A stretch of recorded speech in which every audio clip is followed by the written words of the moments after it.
It's an honor to be here. I'm aware of your agency and the talent and the creativity that comes out of your combined agencies.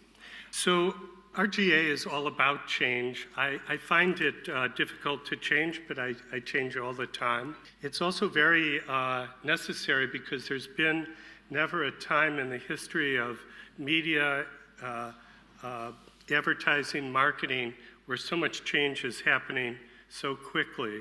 So we created an interactive agency. I think it was very hard for us to go from an interactive boutique to an interactive agency and subsequently to what we call the Agency for the Digital Age. From 2004 to 2012, we created this new idea for an agency, not just that it's creatively driven and technology driven, but more that we see the two as being the same. Our clients are global, and that's why we need to be. We probably have more people than this now, so the earlier presentation, but the idea is not to have the most people, but we have to have a global network, so that's really the key, and we have to do a lot of different things. I think the way that we're structured, you can sort of see how much we value creative and technology, but also client management and strategy.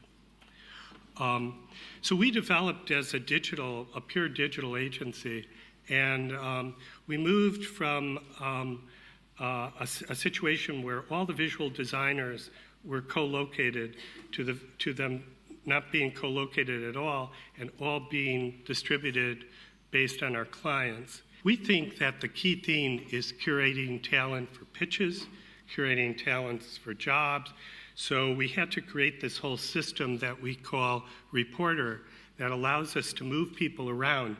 The way that we're structured is thinking is really the planning, the strategy, the consulting piece across consumer insights and experience insights that bring things eventually into this other system that either is about storytelling or about systematic thinking, and ultimately about making something. Organizational design is really important because I'm not talking about organizational design of an agency, I'm talking about organizational design of a client. So we have a very big practice now that goes in and shows clients how to reorganize in order for us to be able to implement almost anything. You can't do it if you have nobody on the other side. It's hard enough to sell stuff through, but then they don't understand how to implement it. So we also, in our recruiting group, hire people for the client side. So it's a whole practice. Brand development, I just sort of looked at all the companies that I admire, from Pentagram to Wolf Owens to Interbrand, et cetera, and Landor, and thought, hey, they don't really understand the digital landscape, so that's a big opportunity for us. Product innovation, the product companies like IDEO, Frog, and I use Yves Behar as an example from Fuse Project, and there's many. They don't really understand the digital landscape either. Then you get into business consulting with the McKinseys and the Forresters and the Accentures, et cetera. They don't understand the digital landscape from all of my dealings. So we see it as a very big opportunity for us to add these capabilities and put them into our matrix. This is the new way that we go to market. So we believe that I'm tired of sitting in meetings and looking at us do systematic, lousy PowerPoint, and nothing is more bothersome. So we're taking sometimes hundreds of thousands to millions, and all that we have to show for it are these PowerPoints. And you go, well, that's a problem, because they'll always view you as being innovative if you can't. They'll view you as being expensive if you're not innovative. They'll view you less as being expensive if you are innovative. They'll view you even less expensive if you can implement something that's innovative.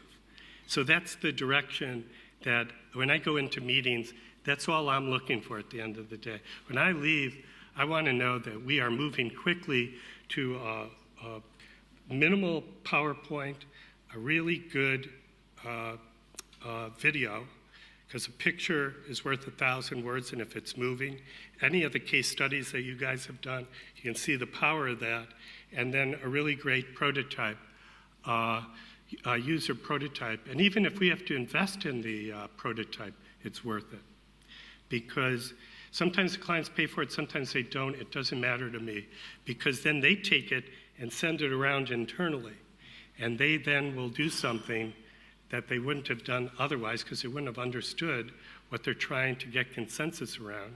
And this helps because it's a lightweight thing that travels around the client side. We don't have enough time, we don't have enough energy, and we don't have enough access to do that ourselves. So we let this stuff do it for us.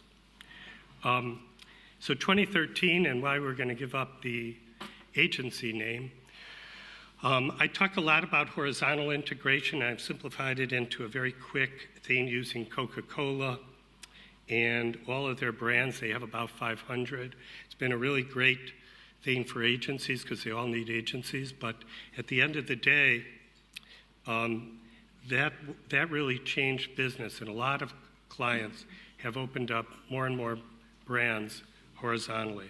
Vertical integration, I use the example of ExxonMobil, because you're really going from the ground to a mobile oil can in a Walmart or whatever. And that whole thing and the supply chain and the just-in-time manufacturing and the costs that they take out of the system, even in the case of Coca-Cola, they've just recently bought a lot of their distributors. So that's this idea. So we were looking at a different idea. We call it functional integration. We're in the process of writing a book about it. The consumer in the center is then pretty simply surrounded by products and services. And we think that that's the future of our business. Amazon is doing it with Audible and Fire, but I think that Bezos will be considered the next genius along with Jobs. I think he's going to far surpass Sam Walton from Walmart. And I use a story that I sometimes talk about. My COO, the Chief Operating Officer of RGA, is right above me in New York. And when my assistant goes to grab him, it takes 4 minutes about. I know that. So I ordered something on Amazon, and I was thinking, we did a commercial for Amazon a long time back, and we had to buy the products because we couldn't get them in time for the pre-light and shoot. Now, I have my assistant run up to get Stephen, and I order something on Amazon, and by the time she comes down to my office in a sort of plus or minus 4 minutes, the fucking thing was shipped. So you go, how is that possible? How could anybody, even if they wanted to, do that? So it's just the supply chain and the methodology and the web. And the interesting part about the article in Fortune about Bezos that I like so much, other than the fact that he hates PowerPoint, is the fact that he thinks we're in day one of the internet. And I completely agree. So that, for those of you that think, oh, clients might say, or people at other advertising agencies or digital agencies would say, oh, we sort of moved off the web, now we're doing mobile and social. Well, they're really wrong about that one. It's really in its infancy. And not only that, but nobody's written about how far we're into the information age. And I would say to you, nobody knows, but all that they know, if they knew the business that we're in, is that it's going to change exponentially. So that means that when you sort of think, well, we're in 3.0 of the web, and that's getting old, and it's getting clunky, and we're going to move off into more things that are mobile. Bezos, who really knows it really well, thinks we're in day one. So I'll point that out. So these companies get valued differently because they're thought of as technically integrated companies. Nike is a good example of a company that we've been working with since 2001, and we helped them become functionally integrated. So this is the sort of map of what we worked on and what they have. People often forget when they do have a Fuelband that it's tied into a media channel that's owned by Nike that we helped create for them called Plus that has over 8 million people in it. So those when it was 7 million and it was Plus, they were interacting with Nike brand about once every 3 days. Now, with Fuelband, they're interacting with Plus around 5 times per day. So it's a really interesting dynamic that has been created through functional integration. In advertising, the idea is that you would influence or change behavior. And nothing does it better for Nike than the Fuelband, because it literally changes the way that you're motivated to increase your athletic performance. The other thing is the tagline is just do it, but the mission statement is to increase everybody's athletic performance, and everybody's an athlete. So it ties completely into their mission statement. The other thing is if this was happening in Silicon Valley, it would have been one of the head turners like eBay, Google, and companies like that that have put a tremendous amount of money into something that's a startup. People forget that this is essentially a startup. And what the startup is not Fuelband. The startup is digital sport. Thank you very much.